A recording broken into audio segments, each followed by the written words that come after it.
and all it wants is the opportunity to appear. You're that opportunity, so am I, and so it is. So as we stand in that reminder, we recognize that life is flowing through each of us as each of us. And in doing that, it opens a doorway for each of us to be the purpose for the opportunity and the power for celebration. Your unique gifts, your unique expression of yourself, your unique understanding of who you are is an expression of the one in its uniqueness, in its oneness, in its power. Therefore, we celebrate you, whoever you are, wherever you're from, whatever you do, whatever your self-awareness, whatever your pronouns are, all of those things, we recognize you and we celebrate you for who you are and for the choices you've made. So we are a community here that believes in oneness. We believe in the idea that there are not two powers out there in the universe, but only one. And that one is being used in many, many different ways that sometimes may appear to be two. However, we know there's only one. One energy, one power, one love, one law. To better understand who we are and what we teach, you can get a taste of that from our Declaration of Principles, which will be presented by some of our practitioners.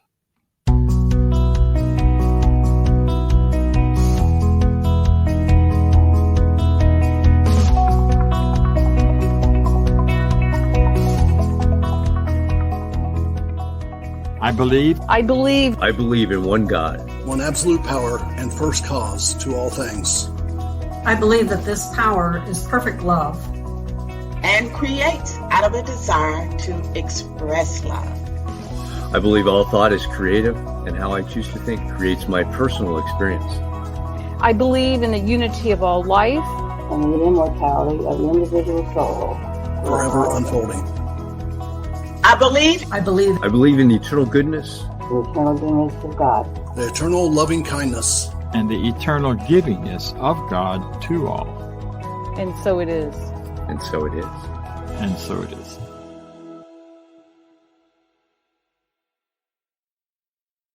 People who are part of our organization who have been trained in how to use these ideas to help themselves heal and to assist others in healing. We began as a teaching healing ministry many, many years ago, about 100 years now, and we continue with that as our core, whether we're healing a conscious idea, whether we're working on healing a physical expression. So a practitioner is someone who is trained in that to do that work for themselves and for other people.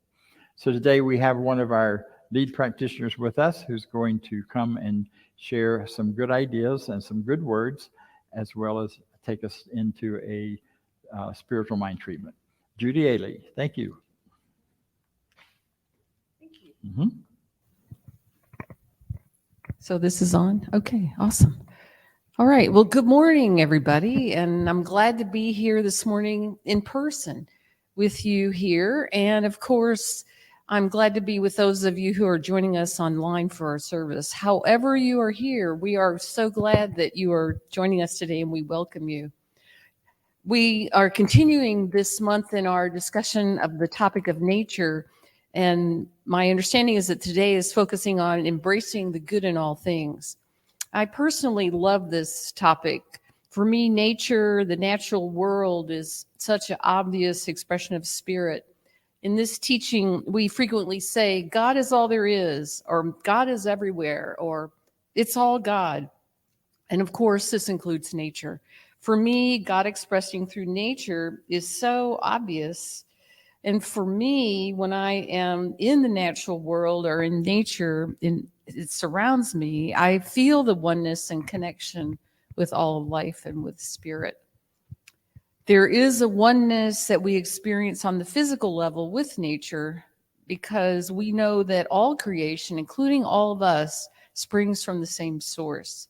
And the diversity of life, it's infinite, and it fills me with amazement. When I was thinking about what I was going to say this morning on the subject of nature, my mind, of course, went to gardening. I really enjoy gardening, and I see that somebody has brought some jalapeno peppers this morning from their garden. They really produce, don't they, when you plant those? Well, in recent years, gardening has kind of become my thing. It's a place that I can actually go and relax and rejuvenate myself. And, earlier this month, earlier actually, before I even knew the topic for this month, I found myself going back and reading a book about the Findhorn Garden, that old garden. This is a book that was popular a number of years ago, like in the 60s and 70s. So that's like, over 50 years ago. It dates me, but maybe some of you have heard of this. The Findhorn Garden is basically the story about 3 people who felt divinely guided to start a garden in the northern part of Scotland, in one of the most unlikely places to start such an endeavor. It's an amazing story about people putting complete and total trust into spirit to guide them as they created their lives with nature or with spirit. So without much financial means or possessions, they ended up growing a very productive and beautiful garden. And much of the story is about their divine guidance in how to grow various plants. They work in cooperation with nature and the nature spirits of the various plants that they grew.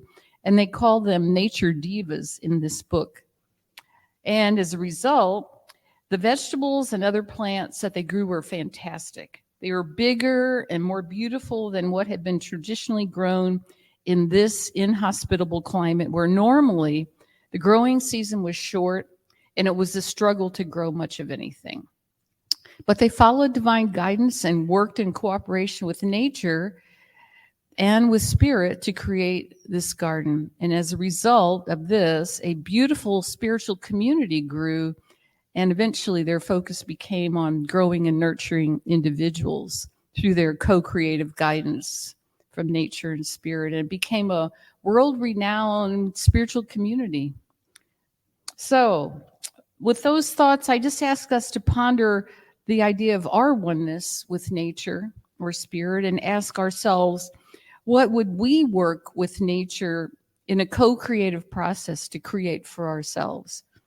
I think nature or spirit or God, whatever word you want to use, is always there and waiting for us to recognize and align ourselves with it to co-create some kind of goodness in the world. So what is that goodness that spirit is just desiring to create through your life and through my life? So on that note, I want to now lead us in a spiritual mind treatment. So if you're at home or here in the room, just allow yourselves to be calm and centered and just take a couple of nice, slow, deep breaths. As I say these words in the first person for myself, please accept them for yourself. I just take a moment, I take this moment in time to recognize that there is only spirit, there is only nature, there is only God, and that this presence is all that there is. It permeates every single bit of life, everywhere. I know that as I look outward into my world, all that I see is spirit, all that I see is God, and that I know as I look inward inside myself that this spirit is alive and well and guiding me and directing me. So I just allow myself to sink into this knowing that I am one with this power, one with nature, one with spirit, and that God is desiring to express through my world, through me. So as I know that, and I know my unity with spirit and with this presence of God, I know that all is well in my world.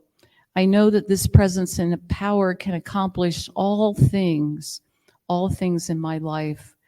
So I just take this moment to know for myself the truth of who I am, that I am a divine spirit operating in the world, that the truth of me is vibrant aliveness and vibrant health.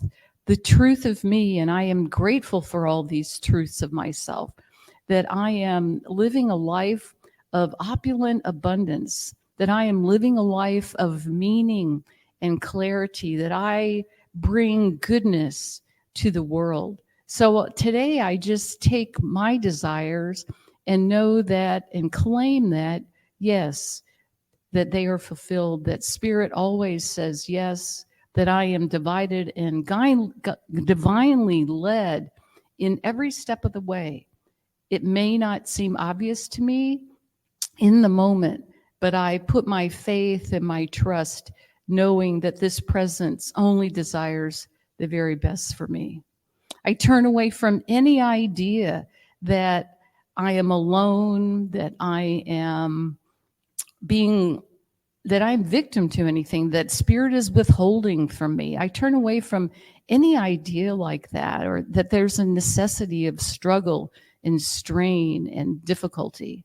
I turn away from all of that. Instead, I just look through the eyes of faith and clarity and know that the truth of me is that all is well and that all is unfolding perfectly in my life. So it was with a grateful heart that I offer this treatment and these words to all who are listening here and out in the internet and the ethers, and knowing that the world is expanding in a positive way, that Spirit is expressing as we allow it to express in our lives. So I'm grateful for this. I release this treatment now, knowing that it is so, and so it is. It's all good, or is it? Last night, the thunder woke me up, and it was the approaching storm that came rolling through parts of Atlanta. And I was happy to be awake because I was laying there about half awake anyway.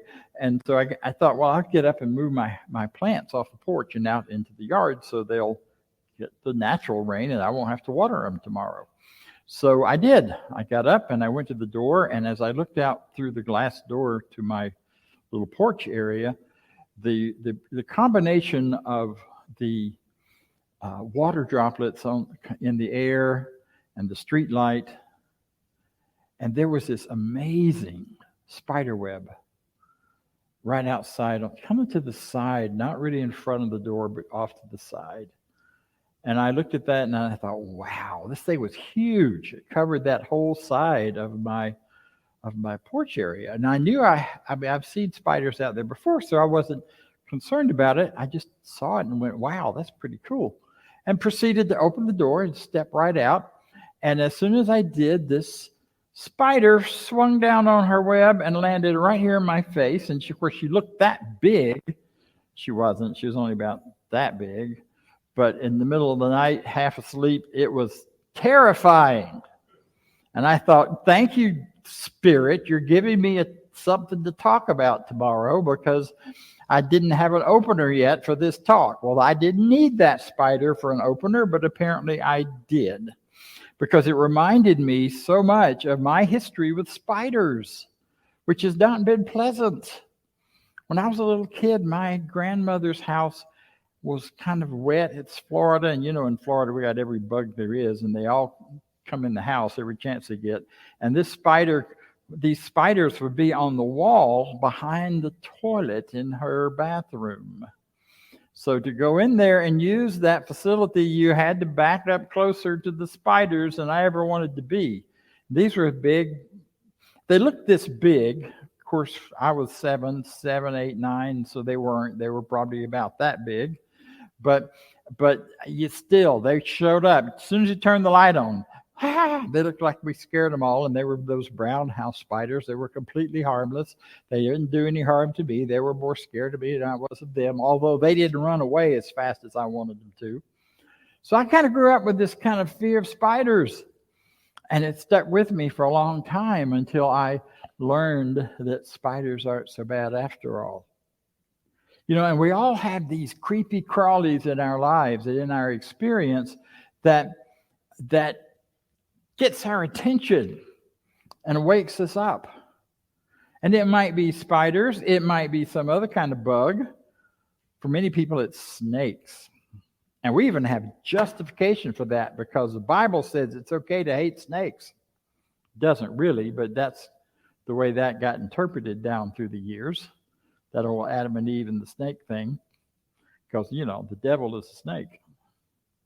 It's also how we learn to hate rats, because we have hundreds of years of remembering in our DNA and in our consciousness of the Great Plague, which swept through Europe thanks to the rats. So we have people that, are absolutely terrified of rats.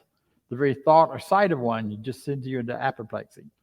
So what about taking that idea that there are things in our world that just we don't embrace as good in any way, shape, or form, and moving that into the metaphysical idea, or the idea of thought and consciousness, and ask you, are there also creepy crawlies in consciousness that perhaps have you wanting to run back in the house real fast when things show up? I have some. I suspect you do too. I asked some folks and then I got distracted, but I asked the people here, what are some of those creepy crawlies that show up for you? And I got one card back that says issues with health, especially when it involves someone I care about and love. And the creepy crawly shows up in my consciousness all about, are they okay? What's going to happen? And on it goes. And it takes away the energy of joy of the everyday life that we have. There's some other creepy crawlies, and I'll come back to that one, but that I also want to talk about. I think a creepy crawly that people have that they aren't always aware. It's kind of like roaches in your house. If you have roaches, you're in the South, if you have any roaches, you don't know they're there unless you get up in the dark and turn the light on really fast, and then they all scurry away. We have some creepy crawlies in consciousness that are there all the time, but they may not show up until we suddenly shine a light on them. Things like choice. What do you mean choice? I love the fact that I have choice. And most people love having choice. We talk all the time about we choose our lives and we make choices that direct us and tell us where to go and help us choose things. And we move forward and we have all that freedom that goes with it. And yet, do we? Or is choice something that we don't like to have too much of the time? Because and when you look at how people live, we set up patterns that we can count on. I don't get up in the morning and choose whether I'm going to have a cup of coffee or not. My choice is made. My pot is waiting for me, and the brand I like is waiting for me, and everything is set. If I had to choose every morning what I'm going to have for coffee or how I'll start my day, take a lot more effort and work. So we set up our lives where we make a choice, and then we count on those choices to self-perpetuate and just keep going. But I would suggest to you that there's a creepy crawly element to that we may not be happy with, that invites us to choose differently again and again and again. And sometimes that can be terrifying. I had a sabbatical several years ago that you guys have heard me talk about before, where I had great complete freedom and choice. It did come down to getting up in the morning and deciding not only what am I going to have for breakfast, what am I going to eat the rest of the day, and where am I going to go, and how am I going to live today? Because I had total freedom. I was in my car. My daughter joked about me being homeless. I wasn't really homeless. I had a home. But I was living for several months on the road, going from place to place where I was doing workshops and things. But in the between times, I had no plan. And I loved it, because the idea was, if spirit is real, and if this is a real thing, then I can learn to hear that voice and follow it into my next greatest experience, whatever that might be. And shortly into that trip, I was camping out in the Four Corners region on an Indian reservation. Not sure I was really supposed to be there, but I was there, and I suddenly realized that I had all the choice in the world. I could choose to stay, I could get up the next morning and choose to go somewhere else. I could choose to enjoy my evening by journaling and writing or singing and dancing because nobody could see me, or do whatever I wanted to do. You know what followed that idea so fast? It was amazing. Absolute terror. Because you see, we're told we can choose, and we believe that in our teaching, that choosing is what life is all about. But at that point in my life, I still had enough leftover idea that if I made the wrong choice, something bad would happen to me or somebody else, or maybe my car that had no business being up on top of the butte that I had driven it up on top of, that barely made it up over the rocks and things, wouldn't make it back down. Or maybe I'd made a wrong choice by staying up, or by having this great, had a bonfire outside my tent. It was this great big bonfire that I thought, oh goodness, all these people, these Indians on this reservation are going to see it and they're going to come after me because I'm not supposed to be here. And I'd heard horror stories about that, and all of a sudden I got scared. So those creepy crawlies were coming into consciousness. So right behind choice came fear. Right behind the idea of freedom came fear. You know, freedom is something we have to do. We have to be active in it. Freedom's a verb. You can sit here all day and talk about how much freedom we have, but if you don't do anything with it, you kind of don't have it. It's just a possibility, it's a potential. So what does all that have to do with anything? It has this to do. And that is the idea that once we get clearer about, once we begin to feel those fears, they will guide us back to the truth. Because I sat through that, and I meditated, and I treated, and I put more wood on the fire, and I stayed with it, and I let the fear roll through me. And then I began to hear the voice in my head that reminded me, that said, Spirit always says yes. When you know what you love and you choose what you love, Spirit says yes. Now, sometimes we choose something we don't quite love, and Spirit still says yes, because that part of Spirit is law, and law says yes to whatever you choose in your heart of hearts, in the depth of your knowing. So if you choose things that are basically fear-driven, or maybe fear-modified, that choice gets a yes as well. And it comes with the fear attached to it. Now, I am not saying that everybody has to start every day brand new as if you never happened before. I'm not giving up my coffee. But it does mean that we have the chance to recognize that if we were to choose differently, if that creepy crawly choice of fear or choice that we become fearful about, if we fully embrace our freedom to use it, then it ceases to be a creepy crawly. When we know that if I choose this direction or that direction, or this way of being or that way of being, then my choice guides me to a spiritual yes, which indeed guides me to my next greatest thing. And my time there on that mountain was amazing and wonderful, and I stayed until I ran out of water. And I decided I had two choices. I could hike down to the creek down at the bottom of the butte and get some water and then boil it and then use it. Or I could drive the 5 miles back to the last gas station and buy some. So I made that choice. And as I got back down off the butte and out of that section, I realized my time there was done. And I said, what next? And the thought went through my head, Grand Canyon. You're only 20 miles from there, and it's early enough to get there before dark. And off I went.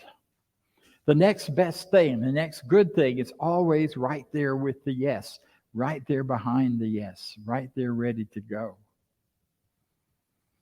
One of the things that I think really can sneak up on us are those things that we're fearful of and we don't even know, because we've we've built our lives so that we don't see them sometimes.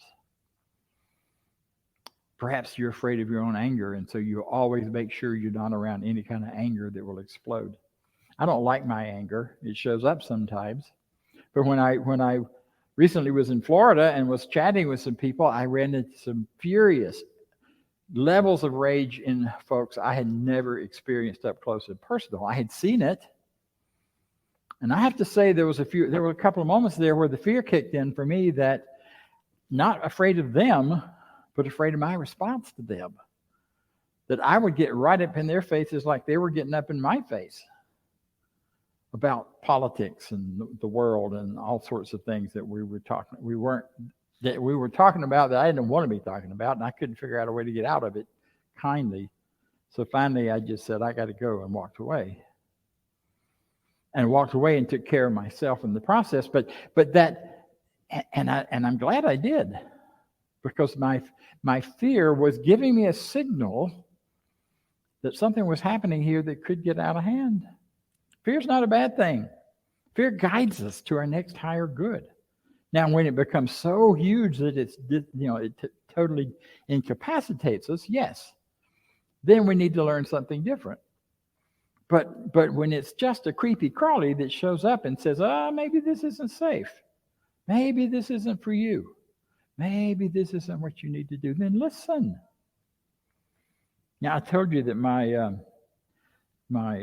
experience with spiders has grown and changed over the years.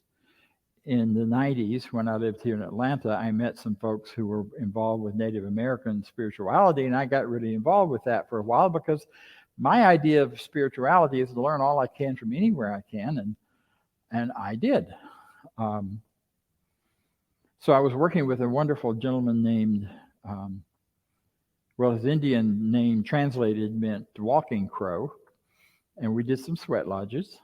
And in the second one, he started rattling a rattle, and there were a bunch of us in the sweat lodge.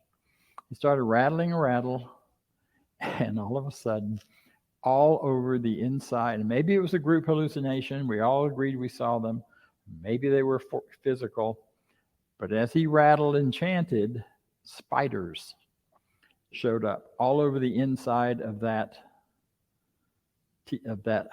sweat lodge, crawling up and down, crawling all over us.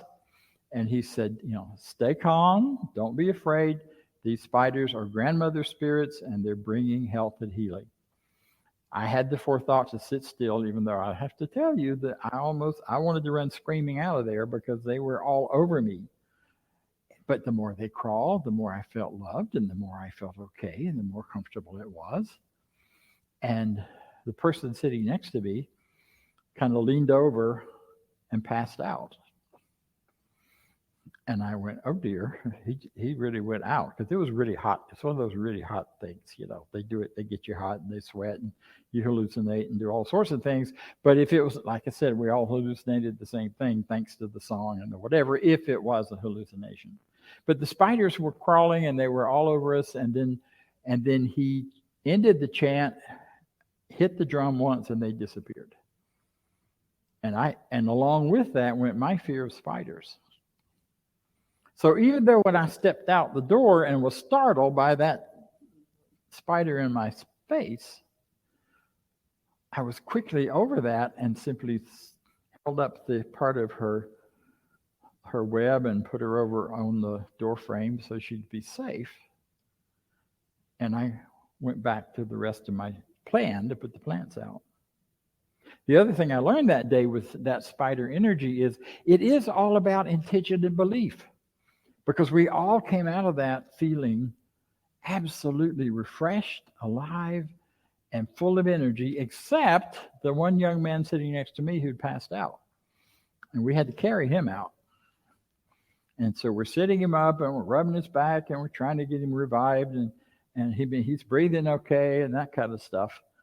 And suddenly a spider came out of the grass from right behind him, ran right up his spine, right over the top of his head and his nose, and down the front, and disappeared. And as soon as it disappeared back into the grass, he woke up. Now, those are magical, wonderful stories. They can only happen because of the consciousness of the people involved being raised to a level to experience and see that. You get to decide whether it was real or not, whether those were physical or not. I know that sitting there, it sure looked real. And as soon as it was done, he was awake.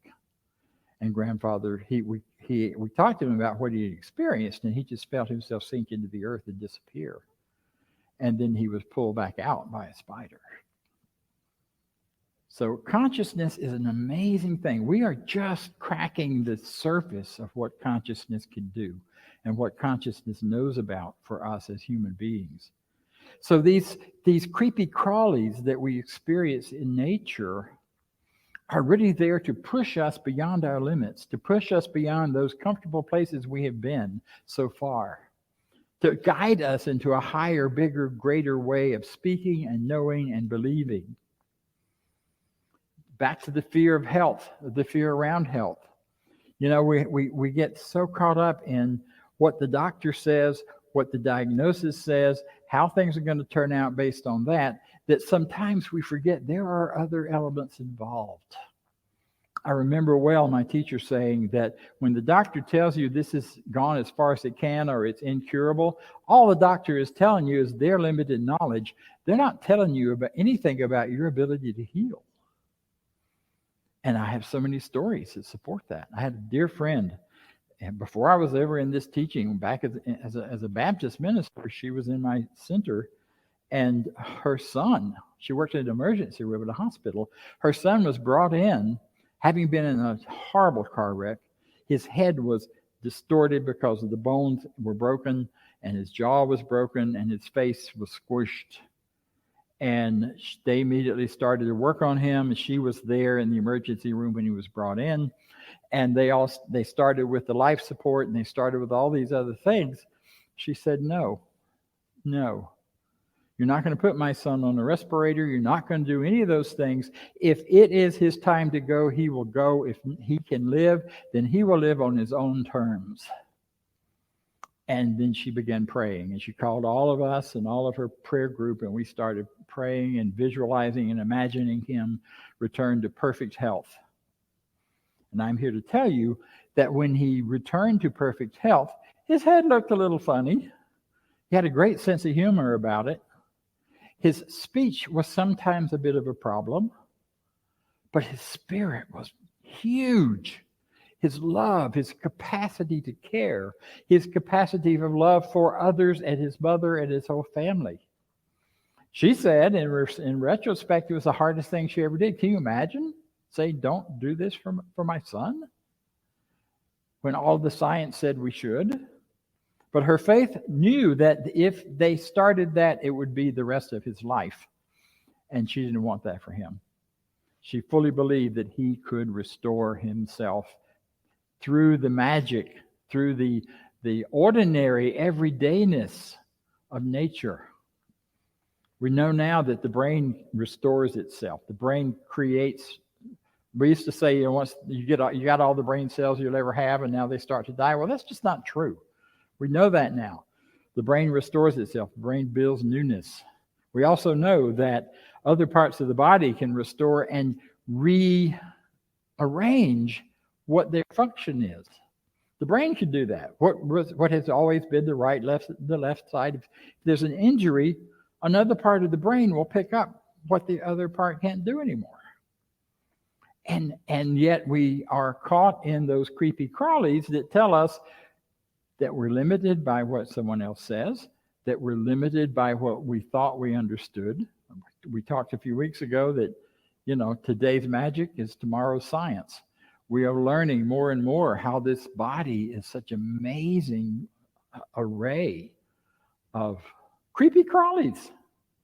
Thousands of creepy crawlies, billions of creepy crawlies keep your body working and working beautifully. Thank God we don't have microscopes to look at it, because we'd be grossed out. And yet the truth is, those appearing creepy crawlies are all good because they are making everything work in our system. And if we don't have them, or if we poison them, or if we do certain things that would limit them, we have to find ways to restore them, and we do that.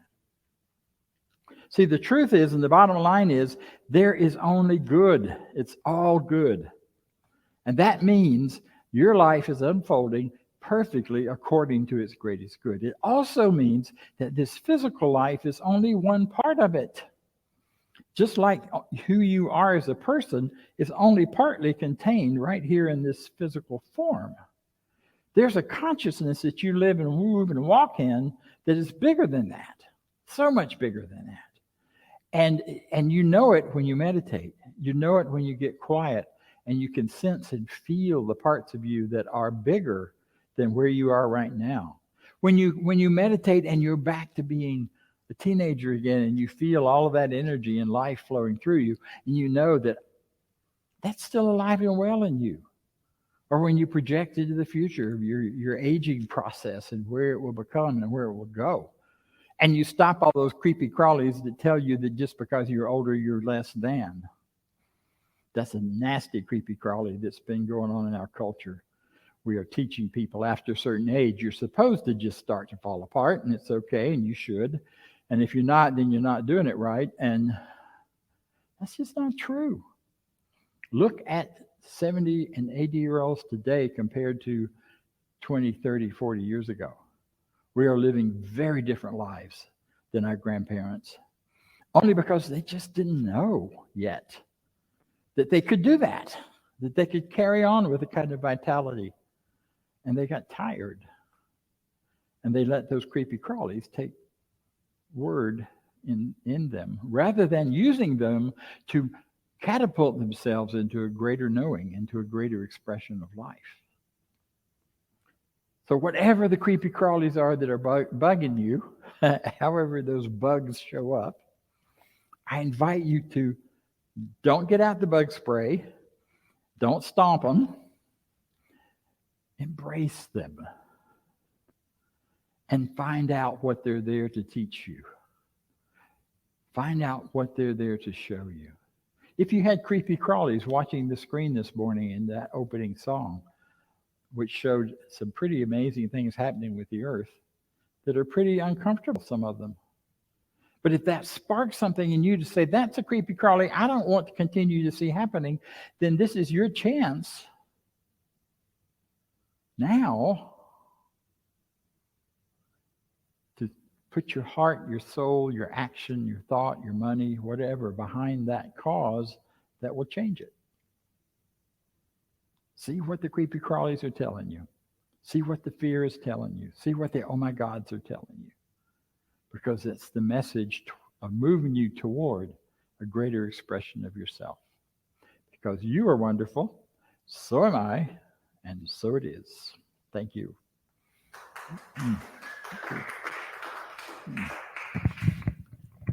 So now let's hear from Vance about some other things going on.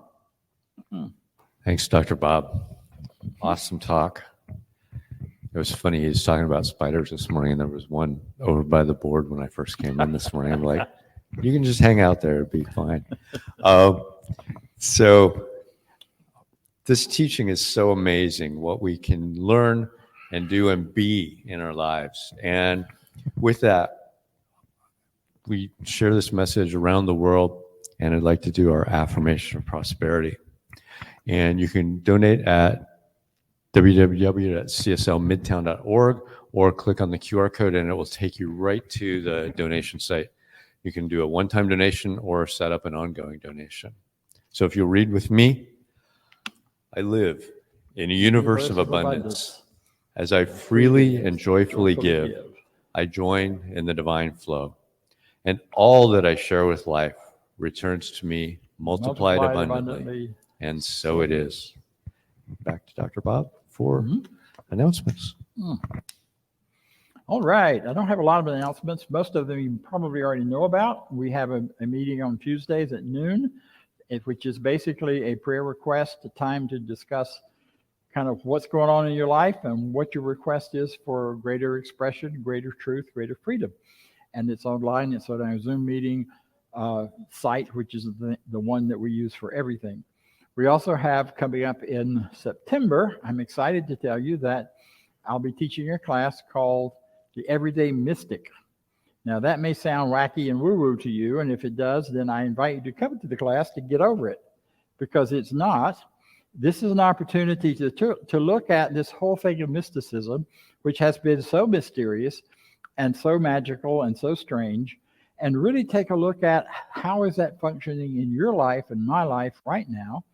And is there a way for you and I on a day-to-day basis to feel that sense of guidance and direction and know that, yeah, this is the best yes for me. This is the best choice for me today. This is the brand of coffee, whatever the guidance is you're looking for. And instead of learning about mysticism, this is not going to be a class to teach you about the history of mysticism, because it's very ancient. It's been around as long as humans have been around. However, it's a class on practicing and finding your own everyday mystical practice that allows you to live more freely and to live more openly. So I really encourage you to consider it.